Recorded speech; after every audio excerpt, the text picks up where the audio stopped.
Hey everybody, welcome to the Chasing Freedom podcast with Noah and Jeff. In this show, we're going to dive deep into flips, wholesales, holding rentals, and creatively structuring deals, so that we can show you how you can achieve that lifestyle of freedom that you desire.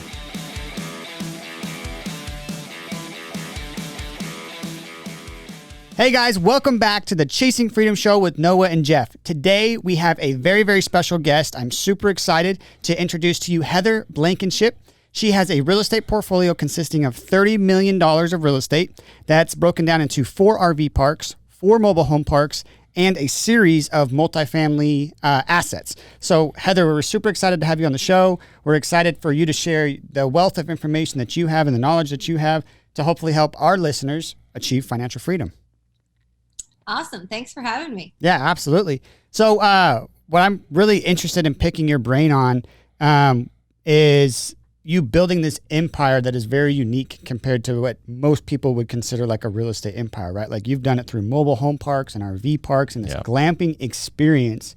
So like there's this whole other side of it because I feel like in the RV park area specifically, it's also a lot of like creating experiences for people, which is not something that most real estate investors have to think about. Yeah. So I'd like to dive into that, but we always start with how, like your first deal, how you got into real estate. Absolutely. So my first deal was an RV park. And I was driving across the country in a camper from Florida to California. This is like 10 years ago. Nice. Hey, it's just renting parking spots. This has got to be easy. It is not really. You do not create an experience by renting parking spots. Yeah. So I started Googling campgrounds for sale and campgrounds in the area I was in. And by the time I got to California, I had bought a campground that I had never seen. And it was $3.2 million. And they gave me a loan for non-recourse and no money down. Oh my goodness. Not happen now. It was back after the collapse when banks still had things sitting on their books and they would do anything to get rid of them. Yeah. Which turned out to be a huge blessing because when I called and they're like, how much money do you have? I'm like, I don't have any. That's awesome. Yeah. What I take away from that I love so much, and just for context, guys, we got to hang out with Heather at the Maui Mastermind last month, sorry.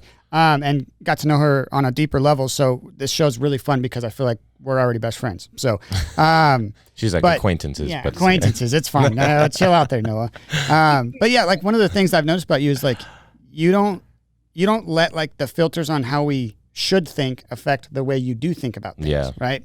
Like you challenge a lot of the status quo stuff. Like even people that like I'm like, oh, I should just listen to everything they say. You're like, no, well, let's think about that. Why are we going that direction? What's the benefit to that? So I really admire that about you. And that's evident in your first deal. Because like most people would be like, I don't have money. Obviously, I can't buy an RV park. And you know what's interesting? You know who Sam Zell is? He's one of the largest owners in the world of warehouse space. Yeah. Mm-hmm. And he's huge in the mobile home park space and RV space. And in his book, he said, I was successful because I didn't know I shouldn't have been. Yeah. I shouldn't have asked for the loan. They should have given it to me. I shouldn't have been able to figure out how to operate an RV park because I had no background of that. Yeah. Same idea. That's so true. So you were driving across country and midway through was like, oh, RV parks are a thing, and then bought one before you got to the other side of the country? Yeah. And I got pregnant with my first child the same day that I closed on the property. So I'm like, pregnant, sleeping in the office floor, shoveling mulch. Oh my goodness. Just getting it done. Yeah. And so fast forward 10 years and that property is worth about $13 million. So I can pull the equity from that property to buy other properties. You know, as you start talking about BRRRR method and all the different things I'm sure you've covered, you pull that money out and keep moving. Yeah. So you said that was about 10 years ago that you bought that first one? Yes. So in a decade, you've built up a $30 million portfolio. So you've built up about $10 million $3 million a year. Yeah, and That's cool. Most people that say they started 10 years ago, they could get to a lot more than 30 million, but they're using other people's money. Yeah. You know, they only own a portion of their deals, and that wasn't something that at the time I was interested in doing. So I didn't really want to be essentially the CEO of a board that's kind of to all these people. So yeah, that makes sense. It's about the speed I could do it at, buying everything with my money as opposed to somebody else's. Yeah. Let's backtrack to before first deal real quick. What motivated you? Were you like attracted to real estate at all? Or like, what was your previous experience? What made this something that when you parked there, you were like, I should buy this? Jeff, I didn't even know I'd bought real estate. Like, I didn't have enough It's so good. to know that it was real estate. I just thought I was buying a business. Oh, wow. Wow. That's so cool. That is so you really wanted cool. to get into business. So you had like an entrepreneurial side to you. Yeah. And I was always, sorry. You're I good. was always entrepreneurial and trying to figure out different things to do. And that's the thing that just stuck. And, you know, people get caught up on this. I've got to do this with my life, or I don't feel fulfilled because I'm not passionate about X. You can get really excited about almost anything if you decide to. Yeah. Did I ever have this lifelong dream of like owning RV parks and mobile home parks? No, but I freaking love it. You know, like people can't get caught up in that. Like my dream job is X. Yeah. I agree. I actually really like that because sometimes I'll find myself with people like, what do you do? And like, not that I'm bored of what I do. Like, I love what I do, but my answer would be like, oh, I fix and flip houses. I then refinance and buy rentals. And it sounds just like so mundane. If somebody asks Heather Blankenship what she does, she's like, I own RV parks. That's what I do. And I have a bunch of masterminds. And you're always excited about it. So you really did just buy an RV park and then turned it into a passion. And I think that's awesome. And that's for sure why you found so much success in that industry. Yeah. And the RV park stuff is even more exciting because like you said, the flipping or just buying like duplexes and triplexes, that can get kind of mundane. You're kind of doing this thing over and over again. In RV parks, there's a couple different types of RV parks, but if you have a short-term RV park, it's very similar to a resort. Yeah. So the average stay is 3 days and everybody's in and out. And not only do you have RV sites and you have rental campers and you have camping cabins and you have a glamping aspect to it. Like 10 different streams of income. So you've got this side hustle with like renting golf carts. You have laundry facilities in those. So you essentially have a laundromat inside the RV parks. You've got that business going on. The camp store at one of my properties took in almost $200,000 last year. That's incredible. Like store, like all these different businesses within your business. There's restaurants at most campgrounds. Like all these businesses within your business make it something crazy and exciting every day. That's wild. All right, we got to dive into that. So you're driving cross country, you bought an RV park, and now not only is it an RV park that to me, I would have been like, oh, it's simplified. There's 20 things. People park RVs there. No, there's a restaurant. There's all this kind of stuff. How did you then go from being like, oh, shoot, they actually said, yes, I guess I'm buying this, to then like building a business and a team that could effectively run? Because that's very complicated. Like compared to what I do, I'm not a one project, but we run projects and each project is independent of another. It makes sense. It's easy. It's done. You're running like 8 businesses within the umbrella of one park. How does that look like? What does that look like today? Yeah, so it's interesting. I was a normal person. So I had my like $1,000 rent and I paid my like $200 electric bill, normal stuff. And so at the closing table, they're like, we're going to have to pay a deposit for the electric company. You're like, okay, I can do that. They're like, it'll be $20,000. You're like, what? And then you get your first electric bill and it's like, $15,000. And you're like, holy crap. So yeah. Like those big numbers, you get used to those really quick when you haven't seen them before. Yeah. And learning to run that level of an operations, that property was in bankruptcy. So they had none of that going on when I got there. So I guess it made it a little easier that I was able to, I figured out the sites, I added the cabins, I added the rental campers, I added the restaurant, like adding each aspect of the business and just continuing to creatively figure out more streams of revenue gradually probably made it easier than like jumping into one. Oh yeah, for sure. Oh yeah. Yeah. Those operations going on. And how do you manage it now? Each department has a manager. So now I manage the managers, and the kitchen's going to have a manager, the housekeeping, there's 40 something, that one property that we're still talking about, there's 40 something rental units there. So, and they all run like an Airbnb. Okay. They, you have linens and there's average stay of 3 days. And so you got a housekeeping team that you're running, you got a maintenance team you're running, you got a reservationist that you're running, because it's not like Airbnb where people are booking through somewhere else. So you're really managing the managers at this point. Yeah, that's rad. What when you took over that property, like I love to hear like the how, because like I'm thinking of like someone that is like, man, I'm really inspired by Heather. I want to go find an RV park and I want to buy an RV park. But like, even like, how did you come up with like the $20,000 down payment for the electrical deposit? Yeah, so I was a finance manager for Enterprise, which is a normal job. I made, I can't remember what I made. That was so long ago, but a very normal W-2 job. Sorry. No, you're fine. A very normal W-2 job. And I was 26 when I bought the park. And when I was younger, I had this goal that I wanted to retire at the same time as my parents did. So from the first time I started working, I had started saving money. I had a set percentage that I wanted to save. So I had a savings account with a little bit of money for the age that I was. It wasn't anything dramatic, but it was enough money that I could pull, a couple $1,000 to do a few things like that. Yeah. Bless you. Bless you. I'm just messing up all over. It's all good. You're killing it. Yeah. So I had a few $1,000 that I could pull different things from for that. Bless you. Thank you. That's rad. All right. So that jumped from 3 million to 13 million. And what was the course of that? 10 years?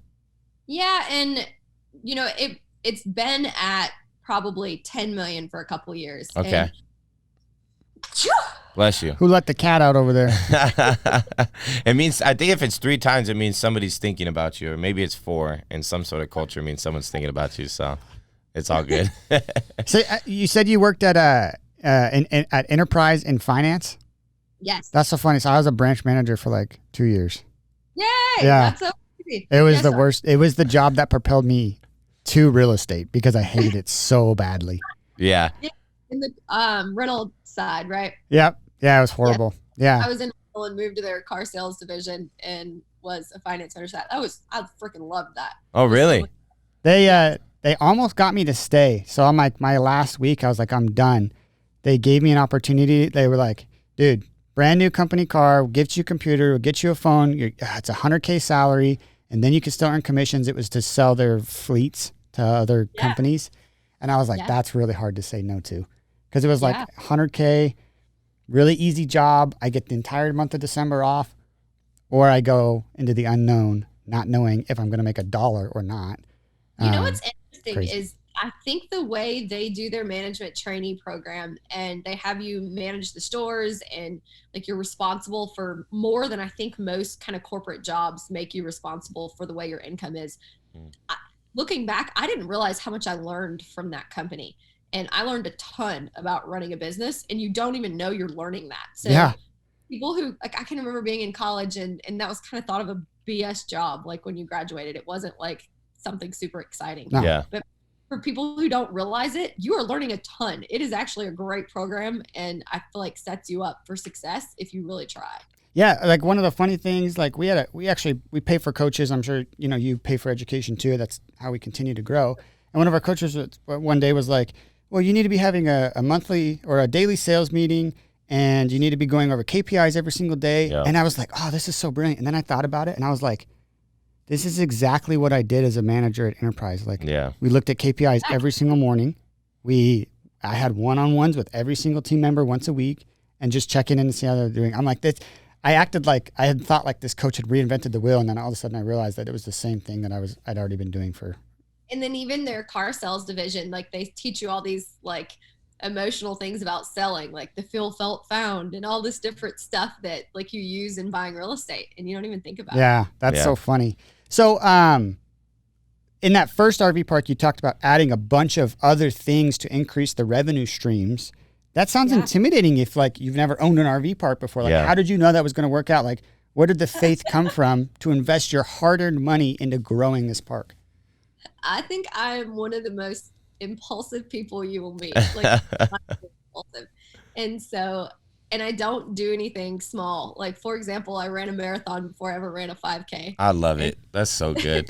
So, most people are like, I'm going to try to add a cabin and see what happens. And I'm like, I'm buying 20. Yes. Or same with the glamping tents. Like people are like, I think I might try to add a glamping aspect and they'll get like 2. And I'm like, I'm adding 15. Yes. So it's that whole like either do it or don't. Stop trying to like stick your toe in the water for different things. Like commit and just make it happen. Yeah, everyone wants to like beta test these things, right? They're like, well, let me try one and see how it goes, and then if it makes money, and then they make money, and they're like, damn it, why didn't I do 15 of them? So you're just skipping that regret of not doing a ton of them at once.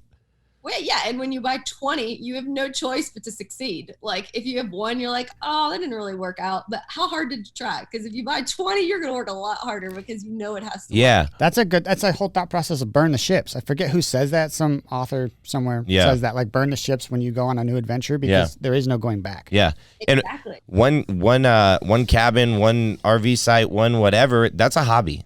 20 of them, that's a business. That's something you can scale and grow and create systems that can make money past what you're able to do, right? Having one, it's creating a job for yourself.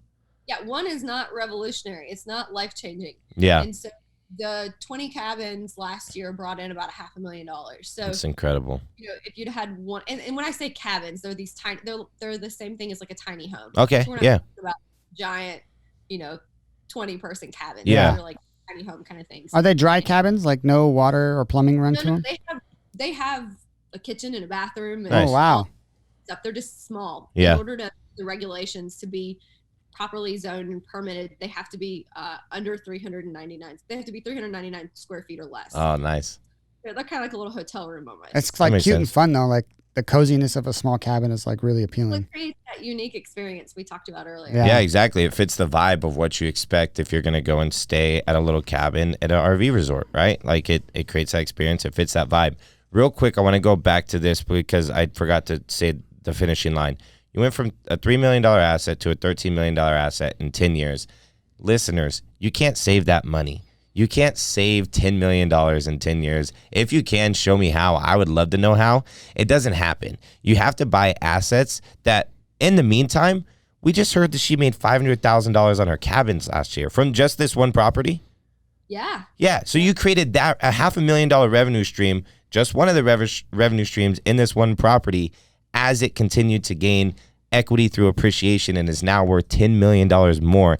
This is the benefit of investing in real estate and actual assets that grow over time. Yeah, and it's not just that; it's the cash you make. That property will bring in a little over $2 million, close to $2.5 million actually this year. It's incredible. Got a 45% expense ratio, so it's not just the growth of the value of the property. You're bringing in cash every month too. Yep. And then you can obviously, some people probably spend that money. You can use it to continue to grow your portfolio. And I'm not working there every day. Yeah. My why is I get to spend most of my time with my kids at home. And sure, I can't get off my phone, but I am around them and spending, a lot more time with them than most people get to do. It gives me that freedom. Yeah, absolutely. Can we go into some of the specific finances on either this first park or a different park or whatever it may be? But I think that would be really interesting, right? Because it's like a lot of people that listen to the show would very well know maybe financing on multifamily. Okay, this is the cap rate in the state I buy at. This is how I evaluate that. This is how I know this is a good deal. What would be some of those numbers on this RV park? So ask me a specific question. Yeah. So how do you evaluate if you're buying a mobile or a RV park at a good deal? Is there a cap rate? What's the metric, or what are some of the metrics that you'd look at? And so it's interesting. People get hung up on that cap rate. Yeah. And cap rates are absolutely part of the valuation, but it's really more of an art than a science. It's not the exact measurement because people measure the profit. So you're doing this off a profit and loss statement. It's a business. It's not just a rent roll that you're looking at with your 5 or 6 expenses that you might have on a small multifamily. There's a huge list of sources of income, and then there's a huge list of different expenses. And so playing through that is part of that art because, Pop's truck might, okay, so 88% of the industry is owned by mom and pop. Okay. Only 12% is institutional, Yeah. which means numbers are not great when you're getting the loss statements. They're not clean. Yep. So when you're going through the expenses, you've got this truck or you've got this insurance expense or you've got like meal expenses, things that the next owner isn't going to need. Yeah. They're not that they can't do that. They can legally write off the truck. They're probably using it for some business. Maybe they're having employee meals, like these different expenses that if you really start digging through it and pulling them out, there's a whole lot more there than it looks like there is. Yeah. And so the art of kind of digging through that profit and loss statement and figuring out what the property could be is where the money's at. And so, yes, they're on a cap rate. And so RV parks, you can find them at 6 or 7% cap rates, but that's really low. You're looking at more like a 8, 9, sometimes a 10, depending on exactly what you're looking at. Okay. And then when you're getting into an RV park, your biggest value add, is that through correcting mom and pop operations and turning it into like an actual properly ran business? Or are you having to go in and like renovate cabins, renovate restaurants, do stuff like that as well? Or is it more in just the fixing of the management? Both. It depends on the property. Mom and pops can be really great operators, and pop often like really awesome at something. It could be, woodwork and the cabins look fabulous, or like just some form of maintenance. Pop is usually like really great at that. And sometimes they take a lot of pride in their properties looking really awesome. Yeah. But that doesn't mean that they've been awesome business people. On the flip side of that, you'll meet some of them that had a different life before they became RV park owners, and they're really great business people, but they're not good operators of the property. So it just depends on which type of park you're looking at. So our industry has propelled forward a lot with software. And so we finally got some really great software options a few years ago. And I switched to a company called CampSpot. Okay. And they offer dynamic pricing and site optimization. Oh, nice. Which means at 50% occupancy, my price increases 10. At 50% occupancy, my price increases 10% every 10% of occupancy. Okay. Yeah. And no different than like a hotel would or an airline would. And my income grew by 50% just from that software. Oh, absolutely. That's incredible. So think about buying a deal and you go in and literally just implement a software and you get 50% growth. And that's probably an extreme case, right? But even if you got 20%, from just implementing a software. Yeah, that's incredible. Other deals that work similar to a flip for y'all, where you go in and you need to fix everything. Yeah, yeah. And then what type of financing do you generally have to get on an RV park? Is that just like a commercial loan? Is there specific people you go to for that?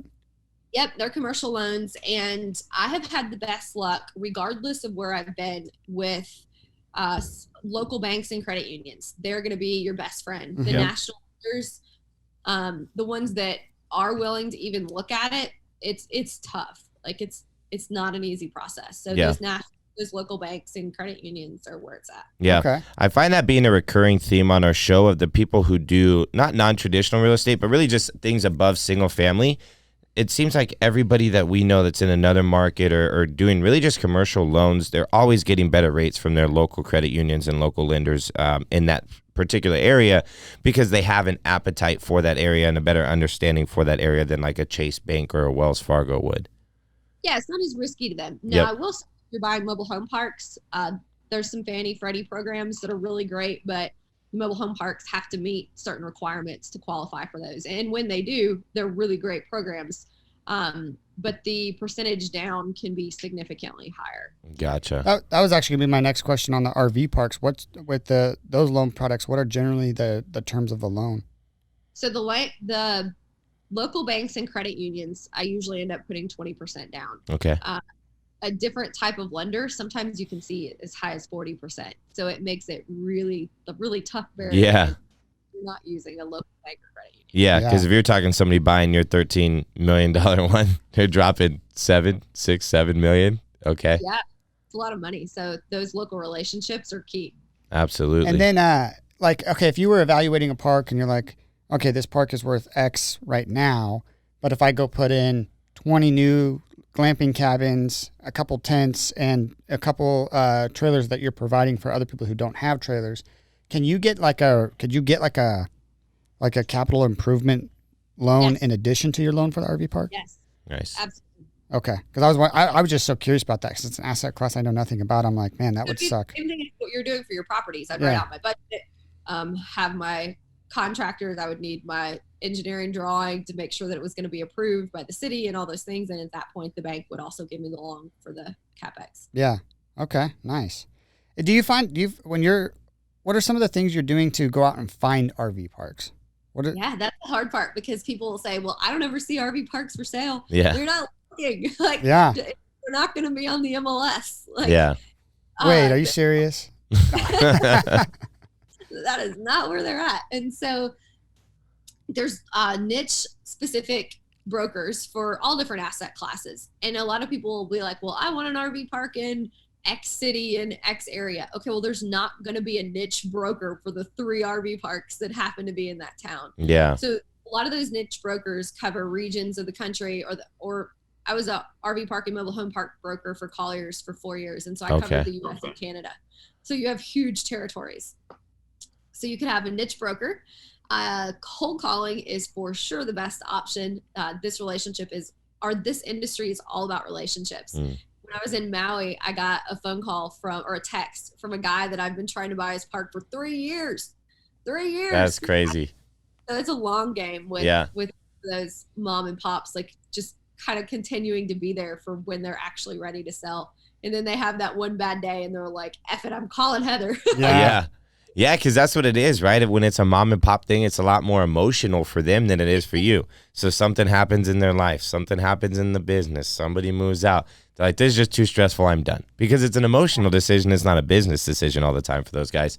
What amount of deals do you analyze, like per RV purchase? How many properties are coming in as actual leads that you're then spending time underwriting and deciding if you're going to move forward on those? Yeah. And so it was very few with that are listed by a broker, because most of those in today's market end up so competitive, you're almost in a bidding war. Yeah. And I'm not an institutional buyer. I don't have money that's as cheap as institutions do. Yeah. So I get in a bidding war. And so the cold calling, though, and meeting owners at conferences and different things like that, I think where I'm on the national board for the industry. I'm the president of Tennessee, the executive director. I'm the chair for the young professional, all this BS, that stuff. I have relationships with those people. So my leads are a lot warmer than the average person's leads would be. So it's probably not a great metrics for it's probably more like you're analyzing 25 deals before there's one that sticks. Yeah. It's not as high as like a multifamily where the numbers are like, 1,000 deals gets you to 100 to make your offers. And and it's not as high as that. There aren't that many properties. Yeah. But for me, it's probably more like 10. Wow. Because those leads are a lot warmer. That's incredible. That speaks to the benefit of networking properly, right? And having a social media and having kind of a following behind this. People know you're the real deal, so it makes it way easier for you to close deals. We're even finding in our local market right now, like 8 months ago, we decided to dump a bunch of money on actual like cold calling, TV commercials, a ton of off-market marketing systems. And they work. They definitely add to our deal flow and make it to where we're able to sustain the number we want to do. But what we've been surprised with is we continue to get about 40% of our deals from just organic lead source. From, hey, my buddy knows that you buy houses and here's his mom selling a house. Like, it sounds weird to say, but building relationships with people in your industry will ultimately lead to a ton of deal flow. And like, you don't want to just bank on that. And that's why you guys probably do the cold calling and other sources too. But building those relationships is just as key. Yeah, I'm in Vegas right now looking at a property that was a lead I got from someone I met at a conference 3 years ago. And I only have that relationship continued from social media. I met y'all a month ago and we've all communicated 10, 12 times. Yeah. And because we follow each other on social media. Yeah.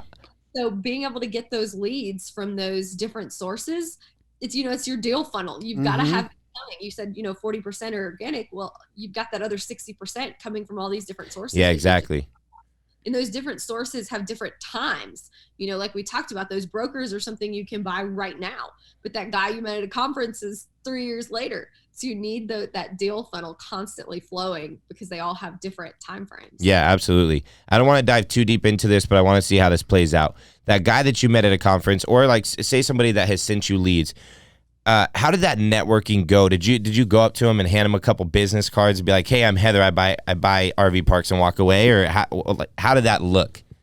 No. Oh my gosh. So the key to being at a conference is, first of all, don't take your spouse. Yeah. Do not take your girlfriend. Yep. Do not take your buddy that's not meant to be there. And the reason is you need to be there at breakfast with the people who get up at the freaking crack of dawn, and you need to be drinking with the people who are there till 3 a.m. Yeah. Because your goal is to maximize all of your time. I love this so much. Yeah, the person who's there with you, first of all, it's not fair to them. And second, they can't grasp that unless they've been in that, because those deals are made at breakfast and those deals are made at 3 a.m. drinking whatever with your buddies. Yeah, 100%.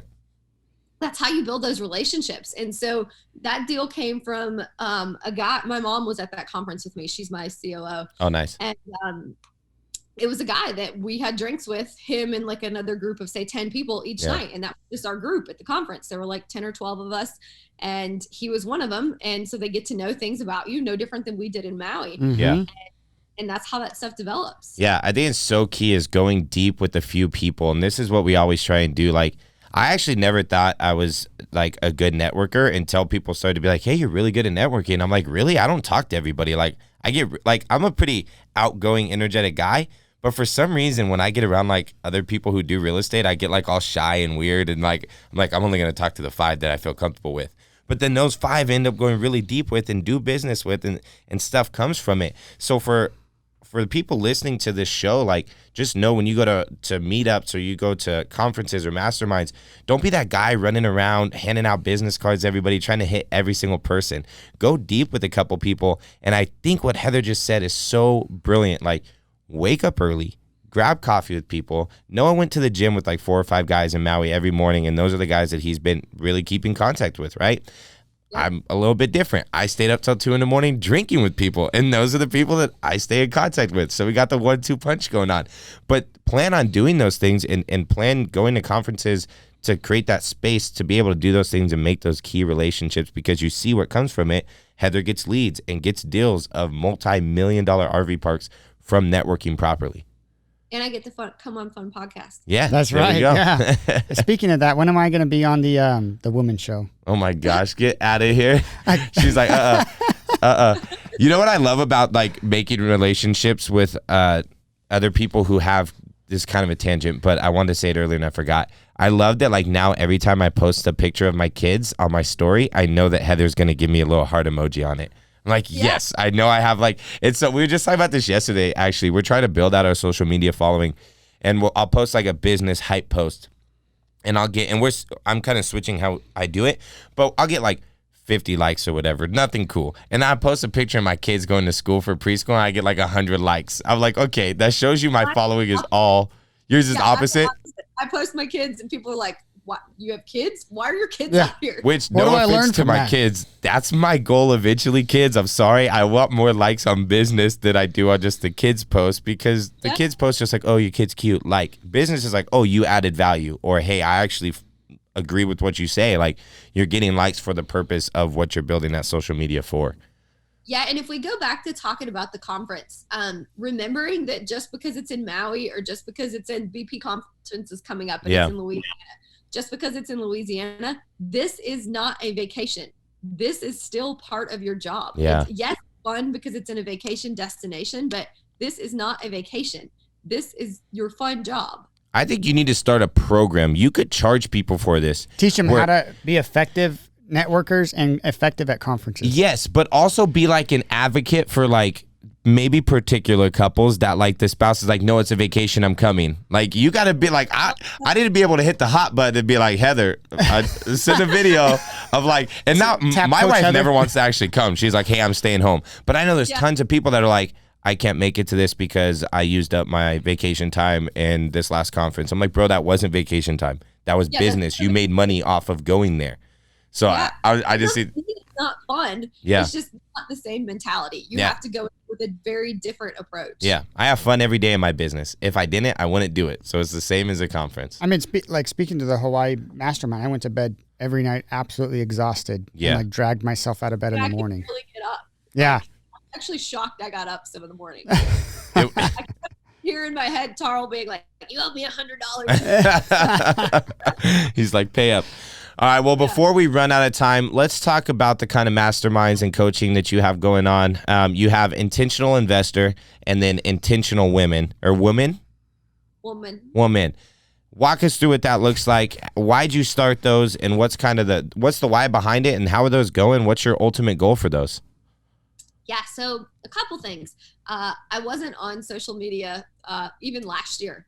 And so I got to thinking, there's so many women that want an option that their identity isn't like so-and-so's wife. Yeah. There's also a lot of women who are stuck in really bad marriages and really bad relationships that they don't know how to leave. They don't know how to support themselves. They don't know how to get a job. Yep. Scared. And they need legal help. They need a lot of things. So I started thinking about, how do I reach these women and how do I help these women? And so that starts with social media. Yeah. Because how do you find them?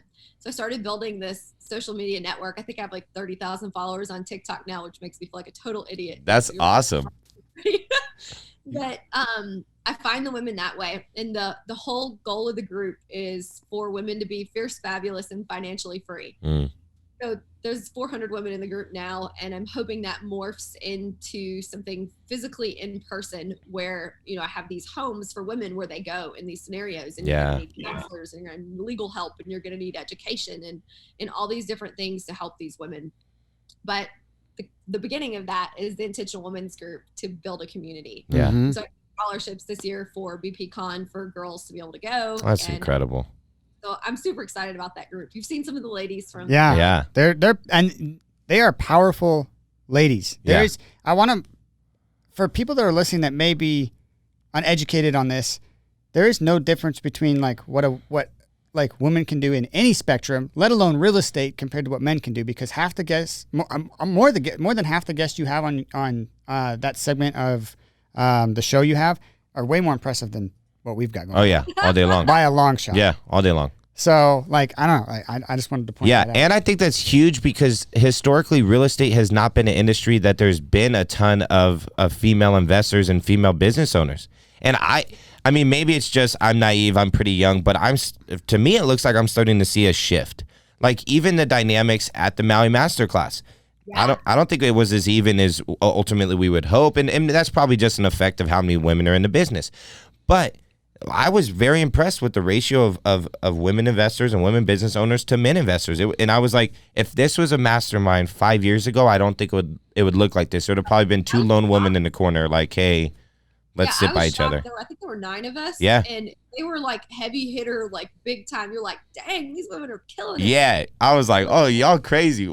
Yeah. I would say, I actually would love to see like a statistical chart where it's like, you're all the women and you add up their net worth compared to all the men and you add up their net worth and like watch the 9 women have equal net worth to the what would it have been 19 other dudes who didn't hardly talk to anyone, and he had like a higher net worth than every person in the room. I know. I was gonna say, except there was a couple little sleepers in there. You said Travis, right?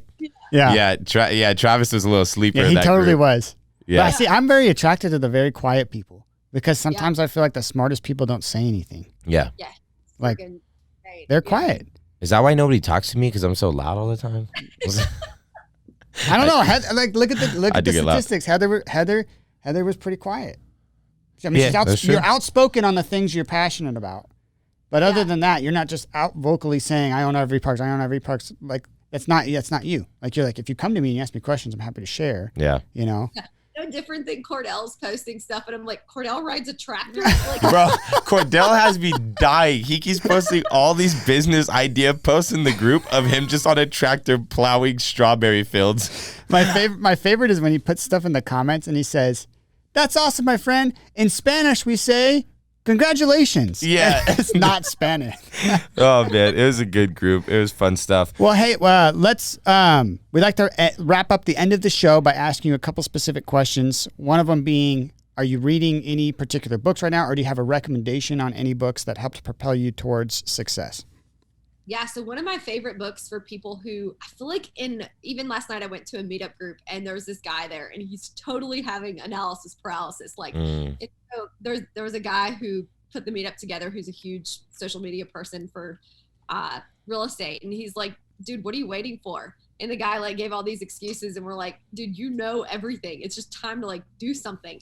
And so there's a book by Mel Robbins called The 5-Second Rule. I really love that for all of my students because I also have an RV park mastermind. Okay. And anybody who's just stuck in that analysis paralysis, they need to read Mel Robbins' book. It's all about freaking take action. You count down 5, 4, 3, 2, 1, go. I love that book. I love it. That's awesome. Too many people get stuck in the details and never do it. And really, it's almost as simple as take action and then figure out how to do it. Like, it really boils down to that. You bought an RV park, driving across the country, and now, I told you I was going to say this, you are the RV queen. Like, hands down, 100%. And you just made a decision to do something, not knowing everything about it, figured it out along the way, and now have an incredible net worth, an incredible legacy for your family. Like, that's what being a business owner is about. You can't overthink it. Say yes, figure out how to make the yes actual yes. And what's cool is you didn't even use the 5-second rule. You used like the 2-second rule. You're like, I'm going to buy an RV park. I bought it before I got there. I was like 3 when my mom started saying, don't say I can't, say I can and do it. I love that. Yeah. In my head like every day. That's super so cool. good. So the next question I'd have for you is for the people listening who are inspired by what you've done and want to get started, what advice would you give them? Don't say I can't, say I can and do Right. it. There Just you go go. for it. Yeah. Just get started. Stop talking about it. Stop listening to podcasts. Stop reading stuff. Stop thinking about it. Stop making excuses. The guy last night was like, well, I can't figure out if I should buy in downtown or the suburbs. It doesn't matter. Just buy in one of them. They're Like, both right better now. than not buying. They're both better than not buying, and they're both great areas. Like, you might get 1% better on the other. Who freaking cares? Yeah. Just do it. Yeah. Just do it. Yeah. Somebody the other day, maybe it was a podcast, I'm not sure, but it said like, with the first deal, it's far less important how much money you make. It's way more important that you do it. Yeah. Momentum and that Mhm. train down the tracks and Yeah. getting moving going. Absolutely. Yeah, cool. How do people reach out to you or get a hold of you? How do they get involved with you if they want to be a part of any of your groups? Yes, on Instagram, TikTok, and YouTube. There you go. Heather Blankenship X3. Okay, Awesome. Cool. And then, what we'll end up doing is we'll put your handles in the show notes below. So anyone that wants to get a hold of Heather, Yep. you'll be able to follow her on Instagram, follow her on TikTok, check out her YouTube content. And then how would they get involved with your mastermind groups? Same. I'm posting all of those on the social media, and my website is heatherblankenship.com. So you can find all of those through there. Cool. Awesome. Hey, well, thank you so much for coming on. We really appreciate you. Absolutely. Thank you so much, Heather. We appreciate it. Thank you. All right, guys. Thanks for tuning in to this week's episode of the Chasing Freedom podcast with Noah and Jeff. Please subscribe to our YouTube channel in the show notes below. And if you ever want to get a hold of us, feel free to do it via our Instagrams. You can also follow us for our funny content on TikTok.